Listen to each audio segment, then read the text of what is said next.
One. Hello, everybody, and welcome back to the Hard Nine Pod.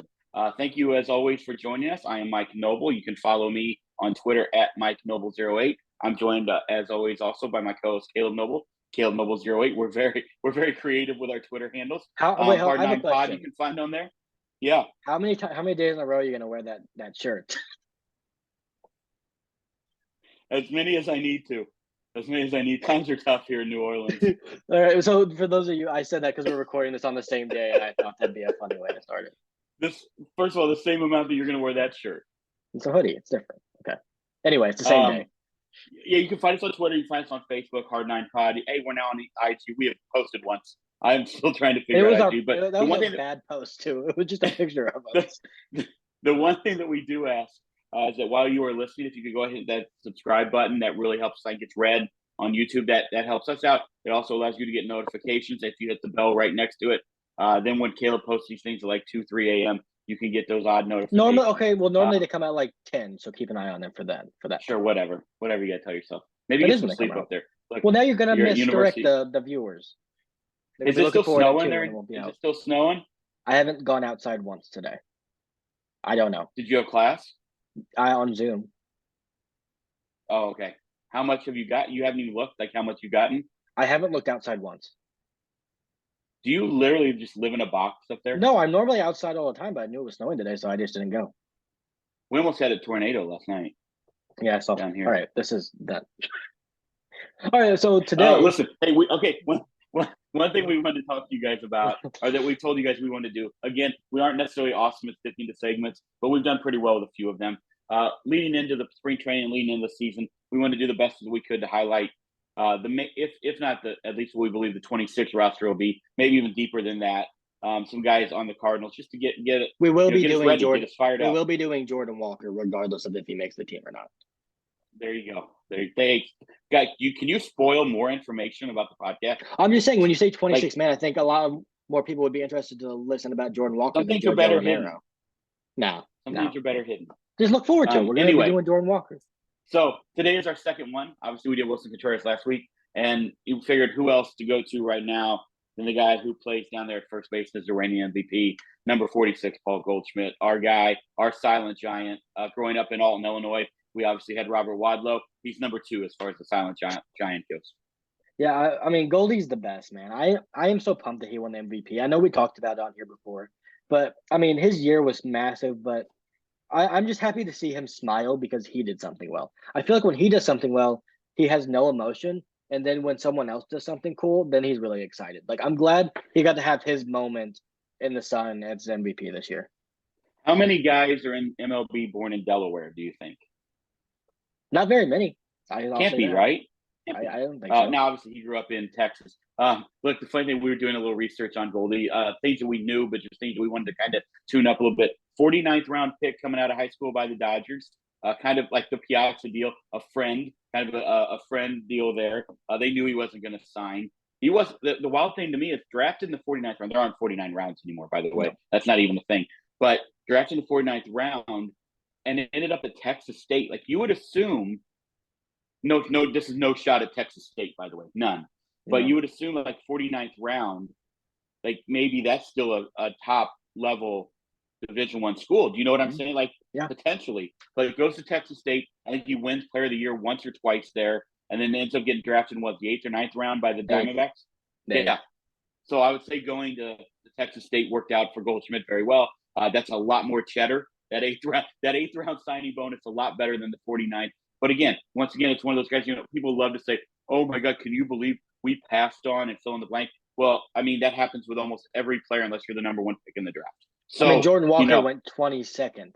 Right. I mean, what's cool? It's 9th round, 8th round, 7th round, 6th round. It just happens. Like, give these guys. Right. I think we need to be better as a society of giving these athletes more credit instead of like Randy Rosarena, for example. We all are angry that they traded him. Well, he wasn't Randy Rosarena until he started doing 500 push-ups a day or whatever it was, and eating all but chicken and rice during the lockdown that he said he was doing. Just to add to your point, same with Sandy Alcantara and Zach Gallen. Yeah, give them the credit instead of always guys were destined for bullpens. Like, if you go back and read the baseball prospectus and all of the scouting reports, both those guys were destined probably to be a late back of the rotation guy or a bullpen piece here in St. Louis. Yeah. And then give them massive credit for getting to an environment, working their asses off, and becoming elite pitchers. And the same with Goldschmidt, like 9th round pick. That's awesome. Like I'm super pumped. Look, you and I have talked before. We were massive fans of Paul Goldschmidt when he was in Arizona 2020. How many times was he 2020? Do you have those stats in front of you? Well, I do have the stats in front of me. Let me look. 2020 stolen bases, or at least close. He was a 2-time 2020, but he was okay, also that's what I thought. He was the only one. This is crazy. One of the only years he didn't hit 30 in like a 7-year span, 30 home runs. There was the year he hit 32. He stole 32 bases. Yeah, would have so been 30, he could have 30. had 30, but that was one of the only years he didn't hit 30 bombs. And a lot of people talk about guys who once they hit that 32, 33, 34 range, you see a decrease. Well, he's 35. We didn't see it. We saw a man go out there and win MVP this year. And, we've seen in the past with Paul, he's had maybe a May swoon? Isn't that one of his months that he usually struggles, May or June? April and May normally. Yeah, not much of a swoon this year. People were worried about him coming from Arizona, whatever. He did start, though, Dad. If we remember, he started out, it was maybe 3 weeks, maybe even longer, where he didn't have a home run yet. Yeah, yep. Like, he was really struggling. And with his power in April, he was still putting up fine numbers. They weren't Goldschmidt numbers, but they were fine numbers. Something we've come to expect early. He kind of starts slow, and then really it's been where he's kind of been slightly above league average for the first 2 months, and then that's why he wasn't making all-star teams with us until this year, and then he just took off for the last 6 months. He took off in May this year, and just never looked back until September, where he slumped a little bit. I mean, he had an incredible career. And I want to go back. I mean, a career year, I guess we could say. But here, I want to go back. Yeah, go ahead. Just let me say one more thing. There's one thing I want to say, and I forgot. I got sidetracked. That's what happened. Just a college stat that blew my mind. Right at Texas State, 2009, third-team All-American, hit 352 with 18 checks and 88 RBIs in 57 games. He still holds the records there, I think, or last I checked, with 36 home runs and 179 career RBIs. I mean, those are 88 RBIs in 57 games. That's unbelievable. He's incredible. But unbelievable. Do you remember, and this, because he was so good in 2020, 2021, and 2022, that we've kind of gotten removed from this narrative. 2019, he had a down year by his standards. He still had 30 bombs, but he was batting, 260. I know batting average isn't everything, but that's not what Goldy does. He had 820 OPS. He's better than that. We know that. The narrative was that he was starting to not be able to catch up to fastballs anymore. Do you remember this? Where people said people were blowing fastballs by him, and it was looking like that deal was going to end up turning really bad for the Cardinals after they extended him. He has worked his ass off, and I've heard Nolan talk about this, that he just worked so hard because of that year that he has gotten better. His hands have gotten faster. He now uses that puck knob that him and Nolan both went and got. And to the point to where, 2019, we all thought at the age of 31 that he was on a downturn and we would be stuck with a bad contract. And now we're looking like he has 2 years left on this deal. I mean, we're probably looking at another extension for him. Like that, what he is, especially with the DH. Especially with the DH. He will end his career as a Cardinal. I guarantee it. I am so happy for him. And obviously the Cardinals, we needed him to be good. But that narrative has gone away so quickly. And I almost think if 2020 was really good for him to not have to play a full season, kind of figure it out. But the last 2 years, man, he says he thinks these last 2 seasons were the 2 best of his career. Statistically, kind of says otherwise. But consistently wise, I think he's been as consistent over the last 2 seasons as anybody in all of baseball. One of you say consistency, and that just as you say that, again, we talk about the back of the baseball card, but you just look from 2013 on, right? Just looking at that, 2013, 952 OPS with a 160 OPS plus to lead the league, right? And by the way, 551 slugging led the league that year. Then he goes to 14, 938, 158. 2015, he has his career high in OPS, doesn't lead the league, but 1.005 and a 168 OPS plus. You say 2014? I mean, every year it's 140s, except for the 133 year and the 115 year in 2019. And then this year, 981 OPS with a 180 OPS plus. That guy is as consistently great every year as we've seen here in St. Louis since a guy who just retired last year. Yeah, I mean, if we're gonna be honest, he's really he last year there were times where I would be texting you were like in New Orleans or something for a vacation, and there was a doubleheader I went to, and he hit 4 home runs in the doubleheader. and I was like laughing. I was laughing when he hit the last one because it was just so ridiculous how good he is. Yeah. I mean, I don't know. He might be the best hitter. I mean, he's definitely the best hitter I've seen since Albert Pujols left the Cardinals. Like, I don't think he gets enough praise. He's starting to get more because he won the MVP, but he leads all of first basemen in WAR since he's been in the league. Yep. All of first basemen. Like, and we're With talking that about said, now right a now he's at 12-year career. 58.5.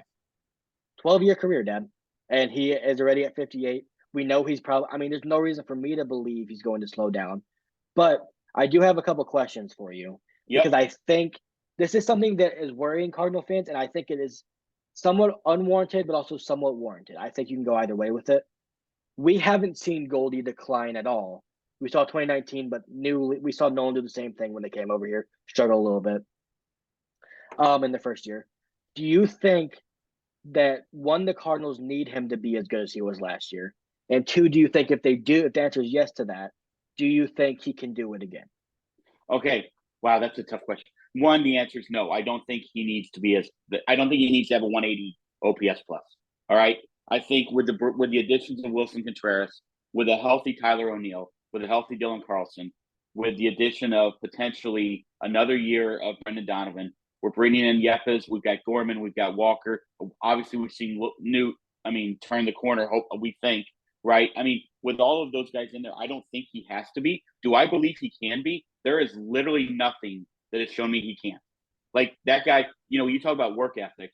I'm not in the locker room every day. I can only go by the people who are around him who just like glowingly talk about what he does. One of the first guys there with Wayno and Nolan.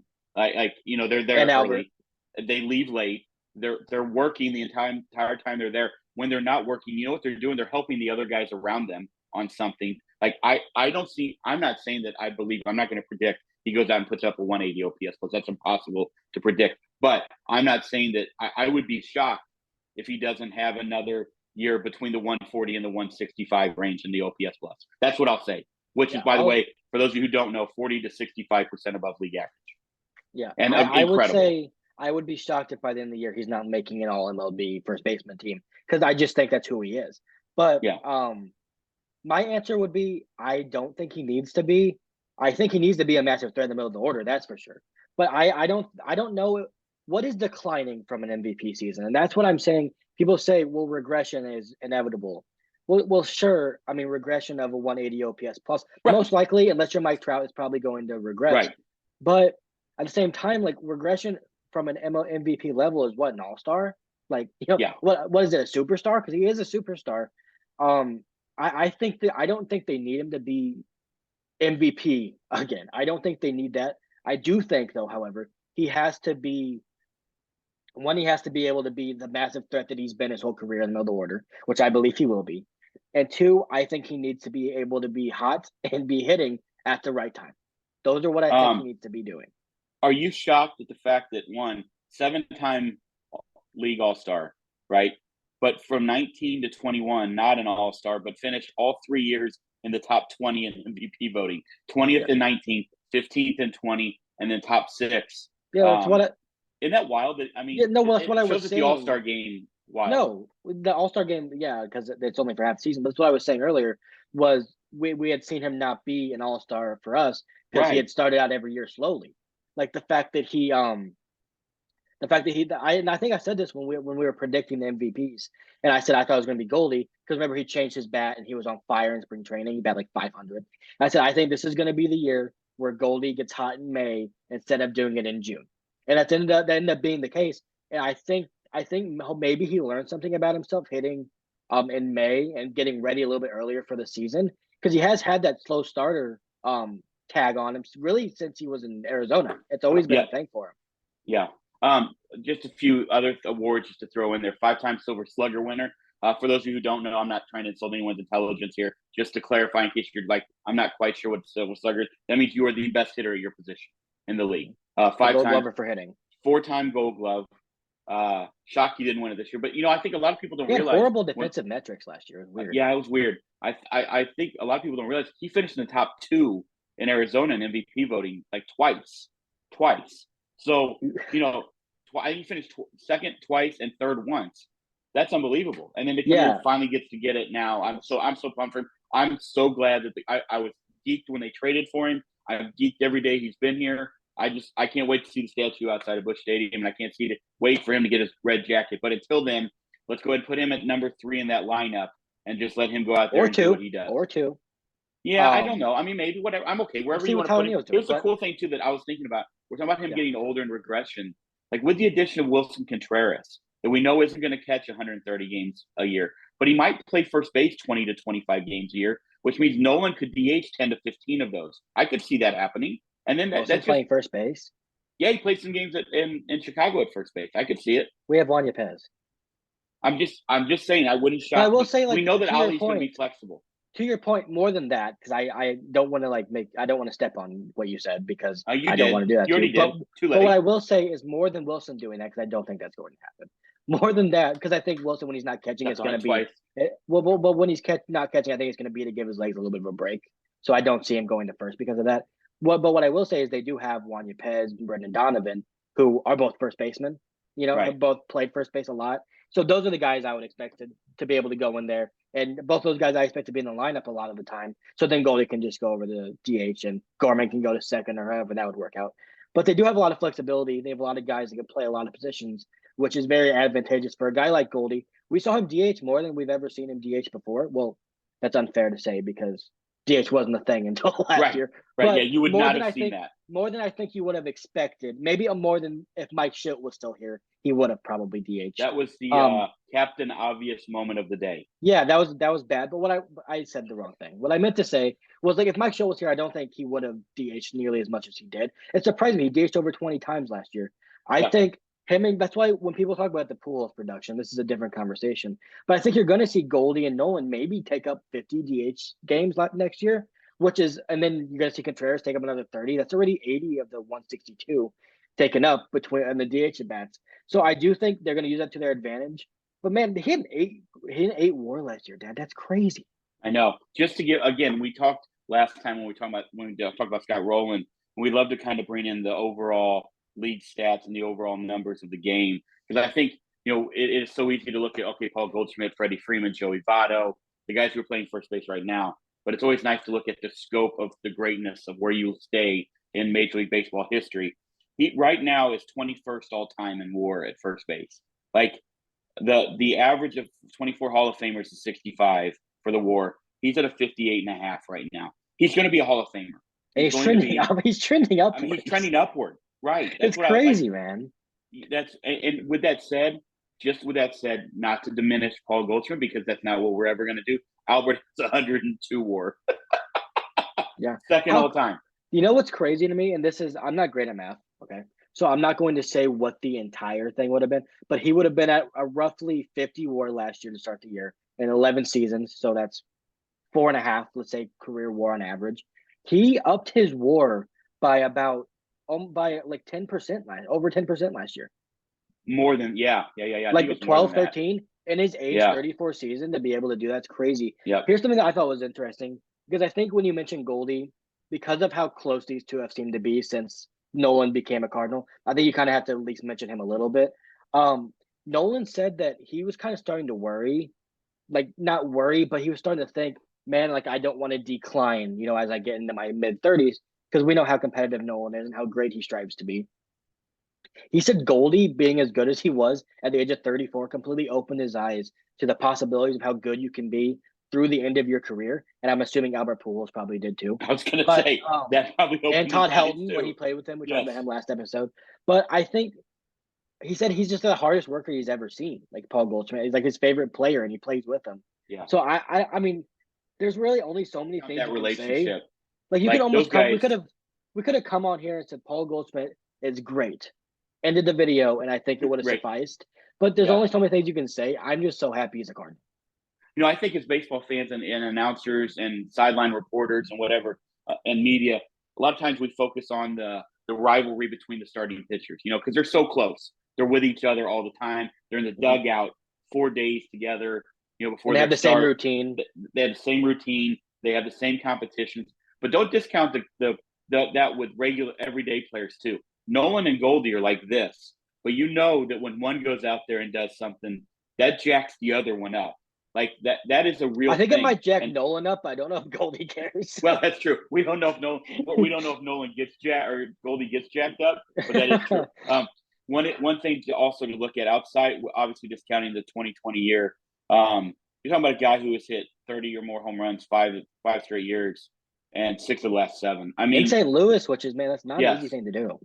Well, a couple of those were in Arizona, but yes. I mean, I think you're looking at a guy again who's going to go out and hit 30 plus home runs. He's going to be right around that 100 RBI point. And we're at the point, Dad, that's incredible with him. But we're at the point where we can kind of confidently say he's probably going to bat 290 to 300. Yeah. Like, how incredible is that? I mean, that's like, I know people don't love batting average, and I guess I could say he's probably going to have, above a 350 OBP if that's what you like more. But to me, you're batting 300 or around or 290 is still something that I look at and I say that's incredible. Like, that is so hard to be that consistently good at getting base hits against major league pitching. And he's at the point where that's what you're getting from him. I think that's incredible. Agreed. And when we talk consistency, obviously with Paul Goldschmidt, I mean, if you look at his career, his lowest slugging percentage was 466. That's his low. That's Wilson's career. That's his. Yeah, I mean, catcher. I hate. That's what I'm saying. Like, but I know, but I'm saying Wilson's a great hitter. That's how good he is. When you look at that, that is almost hard to believe. So, and again, that was in 2020, Dad. Right, like you said, we could come on here and say he's great. We love him. By the way, just ordered a Goldschmidt jersey. Got that on order. So I can't wait to get that. Hopefully I wonder if they'll really. I guess they won't. Never mind. I almost said something stupid, so I'm not going to repeat myself there. I was thinking maybe they did a patch, but they don't do an MVP. I think I'm waiting for the USA jerseys. I'm going to get Goldy one of those. Yeah, that'll be cool. I'm going to get. But I had one more thing I wanted to say, and I'm not sure what it was. But I thought it was going to be good. I don't know. Must have been great. Probably going to pat yourself on the back.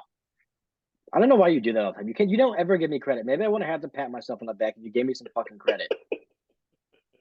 Again, like I said, I love doing these because what it does for me is I live so much in recency bias. Like, you just see what they did last year. And I think so many fans do. But, man, when you look at the career of Paul Goldschmidt, you look at the career of Wilson Contreras. Next week, we're going to do Nolan.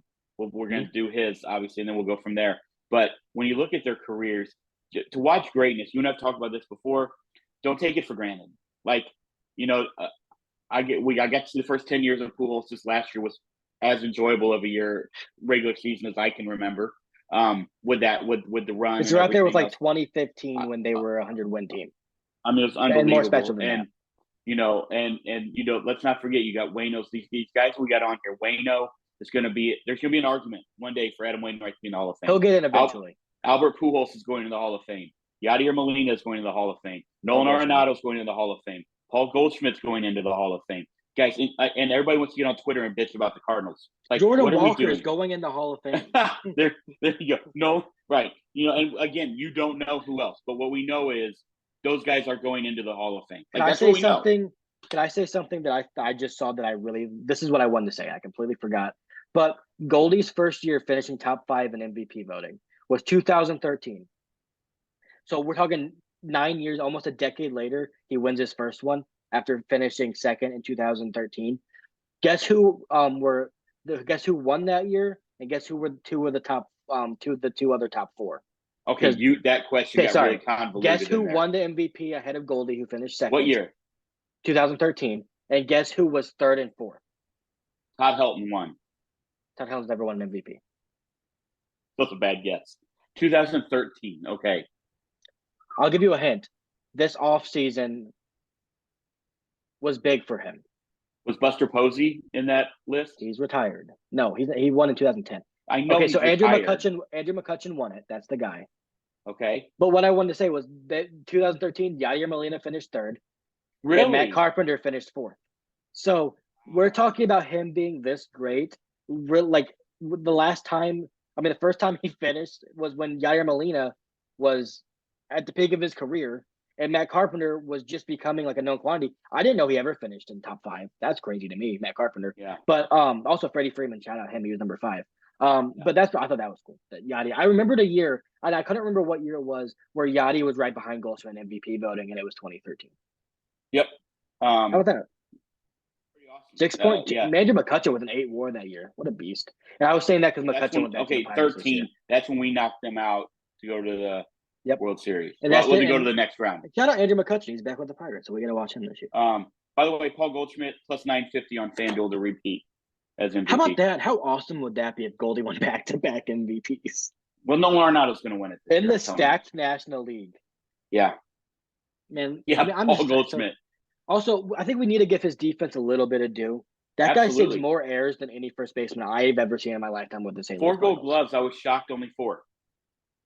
Well, Anthony Rizzo and Freddie have gotten a few. Probably 2, right? Joey Votto's got to have a Gold Glove or 2 in there. Yeah, I don't know how much that coincided with Goldy's time though, because I don't know when Joey's won them. But I think it would have probably, right? Yeah, because Joey won them in 2010.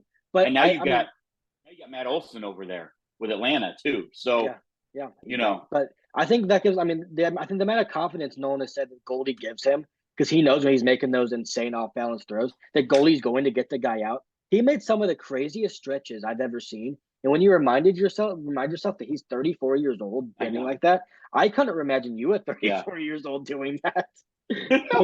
Like, so he's I just, don't know, he's 24, a crazy I could have done that.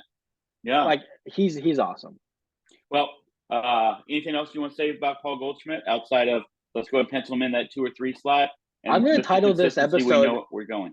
I'm going to title this episode "A Love Letter to Paul Goldschmidt" because that's really what it's been, and he deserves it. I agree. Every bit of it. All right, guys. Thank you again. As always, we appreciate you joining us. You can find us. We talked about that earlier on Twitter at MikeNoble08, at CaledNoble08, Hard9 Pod. You can find us on Facebook. We're on there quite a bit. We do have an Instagram. We don't know how to use it. It's there. I know how to use it, but I refuse. we haven't gotten very far on the Instagram. But like we said earlier, if you don't mind, please go ahead and hit that subscribe button. We greatly appreciate that. While you're at it, tell a friend. We'd always have the more the merrier. We're heading into baseball season. We got some cool things that we're kind of trying to make happen for the pod, for you guys, but also for us, for everybody involved. Baseball, hey, we are getting close. March 15th. That is, in my math, only 21 days. 3 weeks from today, spring training starts. Well, 3 weeks from the 25th. This won't. Yeah, we're just over 2 months until opening day. Yep. Can't wait. Yeah, Can't wait. All right, guys. As always, stay safe out there. Take care of each other. We'll talk to you soon. Cheers.